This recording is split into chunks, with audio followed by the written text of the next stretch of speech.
तो इस सीरीज का एपिसोड 3 इंटरेस्टिंग था। वैसे ऐसी कुछ टिपिकल चीजें नहीं देखने को मिली जिसको मुझे एक्सप्लेन करना पड़े, बट हाँ कुछ फैंटास्टिक अपीरियंस एंड रेफरेंसेस थी जिनके बारे में डिस्कशन करना तो बनता ही है। तो आओ स्टार्ट करते हैं इस एपिसोड के ओवरव्यू के साथ, जिसमें हम इन्हें इनका फर्स्ट ट्रायल फेस करते हुए देखते हैं। इस विचेस रोड पे हर एक विच को इंडिविजुअली एक ट्रायल फेस करना ही पड़ेगा, जहाँ इस एपिसोड की स्टार्टिंग अगाथा के कवन के साथ होती है, जो कि विचेस रोड पर अपनी जर्नी को कंटिन्यू कर चुकी है। यहीं सबको टीन पर हुए सिजिल स्पेल के बारे में भी पता चलता है। इसके आगे ये एक घर पर पहुंचते हैं जहाँ इनको इनका फर्स्ट ट्रायल का इनविटेशन मिलता है, जिसके अकॉर्डिंग कवन को पॉइजनस वाइन पीनी होती है और यहीं स्टार्ट होता है फर्स्ट ट्रायल, जो कि है पोशन विच के लिए, यानी कि जेनिफर केल के लिए।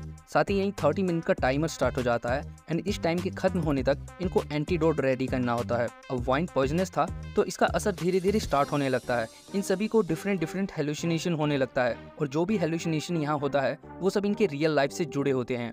जैसे कि मिस हर्ट को वांडाविजन के फर्स्ट एपिसोड का, जहां वांडा उसके हस्बैंड को चोक कर रही होती है, लिलिया को उसके एजेड होने का, एलिस को उसकी माँ का, जेनिफर को उस पर्सन का जिसने शायद उसे बाइंड किया है, और अगाथा को डार्क होल्ड का।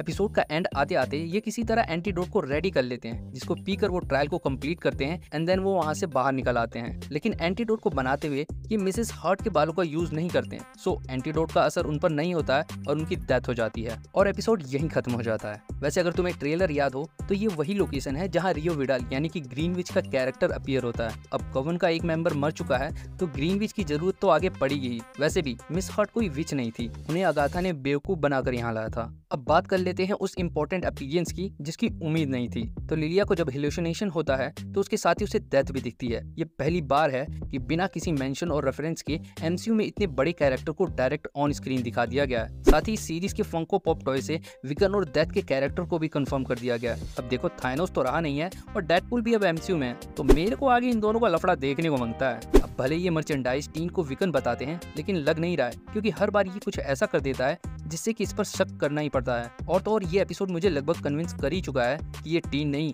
अगाथा का बेटा निकोलस केज है। एपिसोड में ही हमें टीन और जेनिफर की कन्वर्सेशन से पता चलता है कि अगाथा ने अपने बेटे का सौदा किया था डार्क होल्ड के लिए। अब ये बात भले ही रूमर्स हो, लेकिन अगाथा का हेलुसिनेशन देखकर लगता नहीं है, जहाँ उसे उसके बच्चे की रोने की आवाज तो सुनाई देती है, लेकिन जब वो देखती है तो वो रिप्लेस हो जाता है डार्क होल्ड से, जो कि इंडिकेट कर रहा होता है अगाथा के डील को डार्क होल्ड के लिए। इसके साथ ही जब अगाथा वाइन पीने से मना करती है तो टीन आगे बढ़कर उसे पीने जाता है, जिस पर अगाथा उसे रोककर वाइन पीने के लिए रेडी हो जाती है। जो औरत विचेस रोड पर आने के बाद अपना मतलब निकालने से पीछे नहीं हट रही है, वो यहाँ पर टीन के लिए प्रोटेक्टिव दिखती है। मानो या ना मानो ये निकोलस केज ही है। ये लड़का ट्रायल के हर मूवमेंट पर विचेस की ऐसे हेल्प कर रहा होता है जैसे कि ये उसके लिए कोई आम बात है। वैसे कॉमिक में भी जब निकोलस न्यू सेलम का हेड होता है तो वहाँ की विचेस अगाथा को पकड़कर उस पर ट्रायल करती हैं, जिसमें अगाथा तो इनोसेंट पाई जाती है, बट सेलम की विचेस निकोलस को डार्क रियल में कैद कर देती है। तो यहाँ भी ऐसा कुछ देखने की चांसेस हो सकते हैं कि निकोलस हेल से आया हो अपना रिवेंज लेने। अब मैं ऐसा यहाँ इसलिए कह रहा हूँ क्योंकि जेनिफर टीन से निकोलस का मेंशन करते हुए कहती भी है कि मे बी वो मेफिस्टो का एजेंट बन गया हो। अब ये पहली बार है कि एमसीयू में मेफिस्टो का मेंशन हुआ हो, तो हाँ मेफिस्टो अब ऑफिशियली एमसीयू में कंफर्म हो गया है।